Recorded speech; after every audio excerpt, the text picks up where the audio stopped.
আমরা আল্লাহর কাছে প্রার্থনা করব ওনার জ্যেষ্ঠ সন্তান তারেক রহমানকে দেশের প্রধানমন্ত্রী দেখবেন।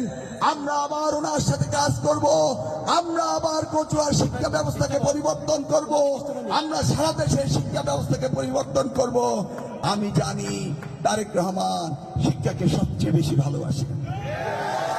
প্রিয় এলাকাবাসী, 2015 সালে দেশে মামলার অত্যাচারে থাকতে পারিনি বলে তখন আমার যুক্তরাষ্ট্রে যাওয়ার ভিসাও ছিল না, কারণ আমি যুক্তরাষ্ট্রের নাগরিকত্ব বিসর্জন দিয়ে আপনাদের কাছে এসেছিলাম। আমি মালয়েশিয়ায় গিয়ে পিএইচডি শুরু করলাম। আমার গবেষণাটা ছিল উচ্চ শিক্ষার জন্য বাংলাদেশে কি পরিবর্তন আনতে হবে, সেই গবেষণা ছিল। জনাব তারেক রহমান আমার এই গবেষণাপত্র পরিবর্তন করে বলেছিলেন আর্থসামাজিক উন্নয়নে বাংলাদেশে কারিগরি শিক্ষার ভূমিকা কি হবে সেইটার উপরে আপনি কাজ করবেন।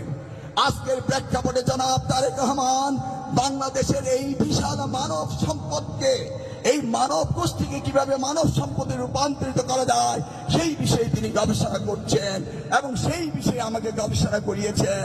ইনশাআল্লাহ তিনি যদি দায়িত্ব পান, আল্লাহর রহমতে বাংলাদেশ হবে বিশ্বের সেরা জাতি, বাংলাদেশের জনগণ হবে বিশ্বের সেরা শিক্ষিত জনগণ এবং আমাদের তরুণরাই হবে আমাদের আগামী দিনের ভবিষ্যৎ। সেই জন্যই জনাব তারেক রহমান কাজ করছেন। আপনারা কচুয়া আলেমের জায়গা, কচুয়া ইসলামের জায়গা। আমি কচুয়ার সকল ইসলাম ধর্মী সকল উলামায়ে একরামদেরকে আমি অনুরোধ করব, আপনারা আল্লাহর কাছে কায়মনে বাক্যে দোয়া করেন আমাদের প্রিয়